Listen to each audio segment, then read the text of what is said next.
और चलिए बात करेंगे अगली खबर की। संत दादा गुरु महाराज की पैदल नर्मदा परिक्रमा यात्रा का मध्य प्रदेश के पिपरिया में आगमन हुआ, जिसको लेकर जय माता दी समिति सहित अन्य संस्थाओं के लोगों ने उनका भव्य स्वागत किया। इस दौरान हमारे संवाददाता ने संत दादा गुरु महाराज के शिष्य से खास बातचीत की है। देखिए उन्होंने क्या कुछ कहा है। के ऊपर निराहार यात्रा कर रहे संत श्री दादा गुरु महाराज का नगर आगमन हुआ है और नगर आगमन में उनके शिष्य हमारे बीच उपस्थित हैं। उनसे जानेंगे कि उनकी यात्रा में वह कैसे इस यात्रा को वायु के ऊपर निर्भर रहकर आहार लेकर वायु का और यह यात्रा कर रहे हैं। बाकी वह इस यात्रा में प्रतिदिन 35 से 40 किलोमीटर चलते हैं और एक यात्रा जहां से चलते हैं दूसरे स्थान पे जाके वे प्रस्थान लेते हैं। 35 से 40 किलोमीटर की यह निरंतर यात्रा करते हैं। बात करते हैं उनके शिष्य से कि कैसे उनकी यात्रा होती है।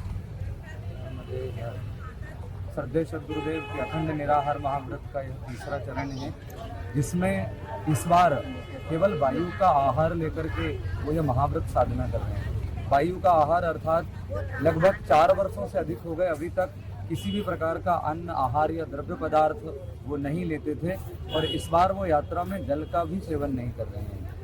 ये संसार को, विश्व को ये दिखाना चाहते हैं कि ये सतपुड़ा और विंध्याचल की हवा का सामर्थ्य है कि केवल वायु में ही ये माँ पूरा परिक्रमा करा सकती है और एक दिन में 35 से 40 किलोमीटर तक पैदल चलना होता है। और इसके साक्षी 1 सहस्त्र परिक्रमावासी और जो घर परिवार शामिल होता है, जो सेवा के लिए जो शामिल होते हैं, वो सब देखते हैं। 24 घंटे निरंतर वो सबकी दृष्टि में बने हुए हैं और केवल वायु का आहार लेकर के और ये साधना चल रही है।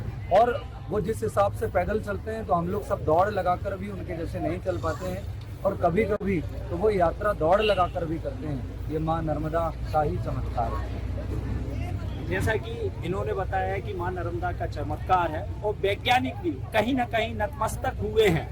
वैज्ञानिक भी कहीं ना कहीं नतमस्तक हुए हैं। उनकी कई जांचें हो गई लेकिन वो कुछ नहीं निकाल पा रहे हैं। इस विषय में सतपाल जी पलिया है, उनसे बात करेंगे उनका क्या रुझान है विज्ञान को लेकर।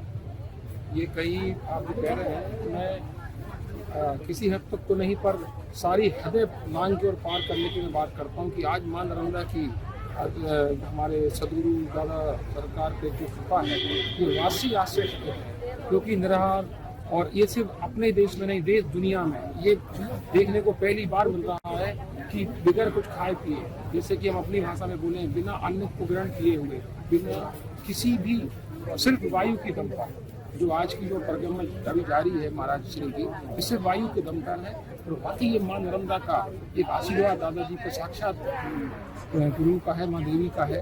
और हम ईश्वर से माँ नर्मदा से प्रार्थना करते हैं कि ऐसे आपके शिष्य दादा गुरु सरकार के रूप में आज इस धरती पर सनातन का जो प्रचार कर रहे हैं और ये हिंदुत्व के लिए परंपरागत तरीके से हमारी संस्कृति वाला बनाने का जो कार्य कर रहा है, इसके लिए माँ उनको रक्षा दे, हिम्मत दे और इस मुकाम तक उन्हें पहुँचाए, उस ऊंचाइयों तक उन्हें पहुँचाए, सनातन के रास्ते पर उन्हें कभी भी पैर में कांटा ना करे, जिससे हम नए युवाओं को एक प्रेरणा दे सके, आने वाली नई पीढ़ी को, युवाओं को एक संस्कृति के पक्ष मतलब कहें तो जागरूकता का एक बहुत अच्छा मौका मिल सके, जिससे हम और आप सब मिलकर सनातन की रक्षा के लिए तत्पर हाजिर रहें। जैसा कि सतपाल जी ने बताया कि सनातन की रक्षा के लिए दादा गुरु जो यात्रा कर रहे हैं और उनका कहना है कि एक मनुष्य अगर माँ नर्मदा की सेवा करता है तो वो वायु और नर्मदा जल के ऊपर निर्भर रह सकता है। Sandeep Chaurasia, Asian news.